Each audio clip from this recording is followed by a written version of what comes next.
Na ulisema tofauti ya uchaguzi mdogo na general election ni gani? What is the difference between a by election na general election? By election ni uchaguzi mdogo ambao unafanyika baada ya nilivyokuambia hapo awali, baada ya maybe mwenye alikuwa katika kiti kufariki ama anaweza kuresign akitaka. So ni kujaza tu. Ni kujaza tu hiyo pengo ya. Na general election? General election sasa ni ile ambayo tuko na candidates, like tuko na presidentials, tuko na governors, tuko na senators, tuko na wao wote ambao wanawania viti. Yep. Alright. Ndio tofauti kati ya uchaguzi mkuu na uchaguzi mdogo. Sasa kama hii senator, senatorial by election ina involve senators peke yao. Si kila mmoja. Kwa hivyo yule ambaye alikuwa na wasiwasi ati kwa nini women rep hakuna, kwa nini hakuna MCA, ajue hii ni by election. Sasa ashapata jibu. Kwa hivyo ni by election. Ajitokeze. Siseme anangoje wengine. Kuna utapata kuna mtu anasema mimi sitaki hii ni senator peke yake, mimi nataka ile nyingine. Kuna watu ambao hawajui kwamba hii inatafuta kujaza pengo. Kujaza pengo. Alright. Yeah. So kando na kukua Kenyan, umesema Kenyan citizen, umesema must be 18, must have an ID.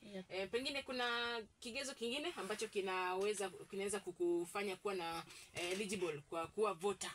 Asante sana. Unaona sasa kwa hii by election ile register ambayo ilikuwa imetumika in the year 2022 hiyo ndio itatumika katika hii by election.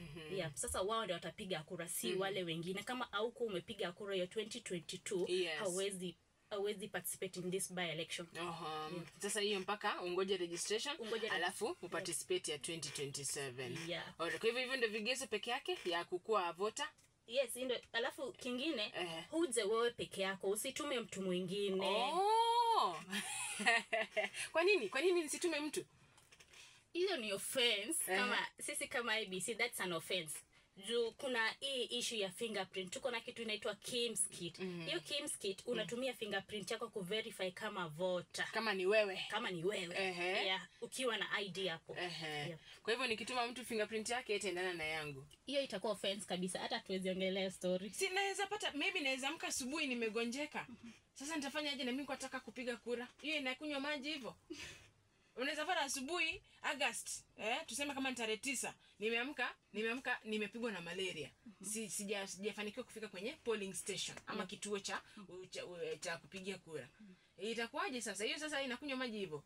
Sitakunywa maji kabisa, haiwezekani. Wewe mwenyewe ujipresent wewe mwenyewe. Hauwezi tuma mwingine. Hata kama ni ndugu yangu, hata kama ni ndugu yako, hata kama ni twin.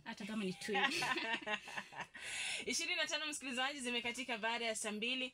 Yes, niko naye Belovin Chemasia. Ulisema ni Chemasia?